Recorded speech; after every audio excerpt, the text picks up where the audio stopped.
Hi hello friends, welcome to my channel. ಇವತ್ತಿನ ವಿಡಿಯೋದಲ್ಲಿ ಒಂದು ಸಖತ್ ರುಚಿಯಾಗಿರುವಂತಹ ಒಂದು ಪಲ್ಯ ರೆಸಿಪಿನ ಶೇರ್ ಮಾಡ್ತಾ ಇದ್ದೀನಿ. ನೀವು ತೊಂಡೆಕಾಯಿ ಪಲ್ಯನ ನಾರ್ಮಲ್ ಆಗಿ ಮದುವೆ ಊಟದಲ್ಲಿ ತಿಂದಿರ್ತೀರಾ. ಸೊ ಅದೇ ಟೇಸ್ಟ್ನಲ್ಲಿ ತುಂಬ ಸುಲಭವಾಗಿ ಮನೇಲಿ ಹೇಗೆ ಮಾಡೋದಂತಂದೇಳಿ ತಿಳಿಸ್ಕೊಡ್ತಾ ಇದ್ದೀನಿ. ವಿಡಿಯೋನ ಸ್ಕಿಪ್ ಮಾಡದೆ ಕೊನೆವರೆಗೂ ನೋಡಿ. ಸೊ ಹಾಗಾದರೆ ಇದನ್ನು ಹೇಗೆ ಮಾಡೋದಂತಂದೇಳಿ ಒಂದ್ಸಲ ಚೆಕ್ ಮಾಡೋಣ. ಮೊದಲನೇದಾಗಿ ನಾನಿಲ್ಲಿ ಪಲ್ಯ ಮಾಡೋದಕ್ಕೆ ಒಂದು ಅರ್ಧ kg ಆಗೋಷ್ಟು ತೊಂಡೆಕಾಯಿನ ತೊಗೊಂಡಿದ್ದೀನಿ. ಅದನ್ನು ಒಂದೆರಡು ಸಲ ಚೆನ್ನಾಗಿ ತೊಳೆದ್ಬಿಟ್ಟು ಈ ರೀತಿ ಕಟ್ ಮಾಡಿ ಒಂದು ಬೌಲಲ್ಲಿ ಸೇರಿಸ್ಕೊಂಡಿದ್ದೀನಿ. ಇವಾಗ ಇದಕ್ಕೆ 1 ಚಮಚದಷ್ಟು ಉಪ್ಪನ್ನು ಹಾಕಿಬಿಟ್ಟು ಈ ರೀತಿ ಲೈಟಾಗಿ ಕಿವುಚ್ಕೊಳ್ತಾ ಇದ್ದೀನಿ. ಯಾಕೆ ಅಂತಂದರೆ ಬೆಂಡೆಕಾಯಲ್ಲಿ ಲೋಳೆ ಬಿಟ್ಕೊಳ್ಳುತ್ತಲ್ವ, ಸೊ ಅದೇ ರೀತಿ ಇದರಲ್ಲೂ ಸಹ ಸ್ವಲ್ಪ ಲೋಳೆ ಬಿಟ್ಕೊಳ್ಳುತ್ತೆ. ಅದು ಕೆಲವೊಬ್ರಿಗೆ ಇಷ್ಟ ಆಗಲ್ಲ. ಈ ರೀತಿ ಮಾಡೋದ್ರಿಂದ ಆ ಲೋಳೆ ಅನ್ನೋದು ಕಂಪ್ಲೀಟಾಗಿ ತೆಗಿಬೋದು ನಾವು.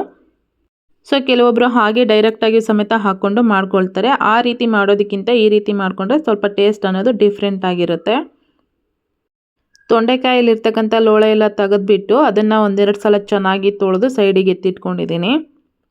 ಇವಾಗ ಒಂದು ಕಡಾಯಿಗೆ 1-2 ಚಮಚದಷ್ಟು ಎಣ್ಣೆ ಹಾಕ್ಕೊಂಡಿದ್ದೀನಿ. ಅದು ಬಿಸಿ ಆದಮೇಲೆ 1 ಚಮಚದಷ್ಟು ಜೀರಿಗೆ, ಹಾಗೆಯೇ 1 ಚಮಚ ಕಡಲೆಬೇಳೆ, ಒಂದು ಅರ್ಧ ಚಮಚದಷ್ಟು ಉದ್ದಿನಬೇಳೆ, ಒಂದು 10-15 ಬ್ಯಾಡಗಿ ಮೆಣಸಿನ್ಕಾಯಿ ಇಷ್ಟನ್ನು ಹಾಕ್ಕೊಂಡು ಅದು ಚೆನ್ನಾಗಿ ಫ್ರೈ ಮಾಡಿಕೊಂಡು ಅದು ಕಂಪ್ಲೀಟಾಗಿ ತಣ್ಣಗಾದ್ಮೇಲೆ ಒಂದು ಮಿಕ್ಸಿ ಜಾರಿಗೆ ಹಾಕ್ಕೊಂಡಿದ್ದೀನಿ. ಅದ್ರ ಜೊತೆಗೆ ಸ್ವಲ್ಪ ತೆಂಗಿನಕಾಯಿ ತುರಿನೂ ಸಮೇತ ಹಾಕ್ಕೊಂಡು ಈ ರೀತಿ ತರಿಯಾಗಿ ರುಬ್ಬಿಟ್ಕೊಂಡಿದ್ದೀನಿ.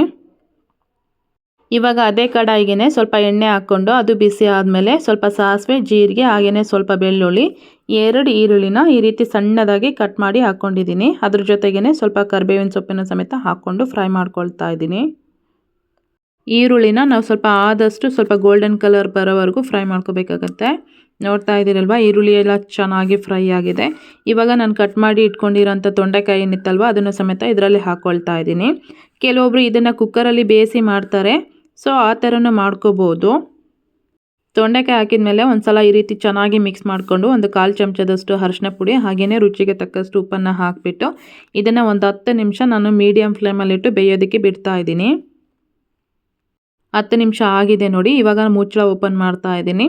ತೊಂಡೆಕಾಯಿ ಎಲ್ಲ ಚೆನ್ನಾಗಿ ಬೆಂದಿದೆ. ನಮ್ಮ ಕಡೆ ಈ ರೀತಿ ಡೈರೆಕ್ಟಾಗಿ ಹಾಕ್ಕೊಂಡು ಮಾಡ್ಕೊಳ್ಳೋದಕ್ಕೆ ಟೈಮ್ ಇಲ್ಲ ಅಂತ ಅಂದ್ಕೊಂಡ್ರು ಕುಕ್ಕರಲ್ಲಿ 1-2 ವಿಸಿಲ್ ತೆಗೆಸ್ಕೊಂಡು ಈ ರೀತಿ ಮಾಡ್ಕೋಬೋದು. ಇವಾಗ ನಾನು ಇದಕ್ಕೆ ರುಬ್ಬಿಟ್ಕೊಂಡಿರೋಂಥ ಮಸಾಲೆ ಏನಿತ್ತಲ್ವ ಅದನ್ನು ಸಮೇತ ಇದರಲ್ಲಿ ಹಾಕಿಬಿಟ್ಟು ಒಂದು ಸಲ ಈ ರೀತಿ ಚೆನ್ನಾಗಿ ಮಿಕ್ಸ್ ಮಾಡ್ಕೊಳ್ತಾ ಇದ್ದೀನಿ. ಮಸಾಲೆ ಹಾಕಿದ ಮೇಲೆ ಇದನ್ನು ತುಂಬ ಹೊತ್ತು ಬೇಯಿಸೋದೆಲ್ಲ ಏನೂ ಬೇಡ. ಹಾಗೆಯೇ ಇದ್ರ ಜೊತೆಗೇ ಒಂದು ಸಣ್ಣ ಬೌಲಷ್ಟು ನಾನು ಹುಣಸೆಹಣ್ಣಿನ ರಸನೂ ಸಮೇತ ಹಾಕ್ಕೊಂಡಿದ್ದೀನಿ. ಮತ್ತು ಒಂದು 1/4 ಚಮಚದಷ್ಟು ಗರಂ ಮಸಾಲ ಪೌಡರನ್ನು ಸಮೇತ ಹಾಕ್ಕೊಳ್ತಾ ಇದ್ದೀನಿ. ಇದು ಕಂಪ್ಲೀಟಾಗಿ ಆಪ್ಷನಲ್ ಆಗಿರುತ್ತೆ. ನಿಮಗೆ ಬೇಕು ಅಂತಂದರೆ ಹಾಕ್ಕೋಬೋದು, ಇಲ್ಲ ಅಂತಂದರೆ ಇದನ್ನು ಸ್ಕಿಪ್ ಮಾಡ್ಕೋಬೋದು. ಇದನ್ನು ಹಾಕ್ಕೊಳ್ಳೋದ್ರಿಂದ ಸ್ವಲ್ಪ ಟೇಸ್ಟ್ ಅನ್ನೋದು ಚೆನ್ನಾಗಿ ಬರುತ್ತೆ ಅಂತಂದೇಳಿ ಕೊನೆಯದಾಗಿ ನಾನು ಸ್ವಲ್ಪ ಕೊತ್ತಂಬರಿ ಸೊಪ್ಪನ್ನು ಗಾರ್ನಿಷ್ ಮಾಡ್ಕೊಳ್ತಾ ಇದ್ದೀನಿ. ತೊಂಡೆಕಾಯಿ ಪಲ್ಯನ ಯಾವತ್ತೂ ಈ ರೀತಿ ಮಾಡಿಲ್ಲ ಅಂತಂದರೆ ಸೊ ನೀವು ಖಂಡಿತ ಈ ವಿಧಾನದಲ್ಲಿ ಮನೇಲಿ ಒಂದು ಸಲ ಟ್ರೈ ಮಾಡಿ. ತುಂಬ ಬೇಗನೆ ಆಗುತ್ತೆ, ಹಾಗೆಯೇ ತಿನ್ನೋದಕ್ಕೂ ಸಹ ತುಂಬಾ ಟೇಸ್ಟಿಯಾಗಿರುತ್ತೆ.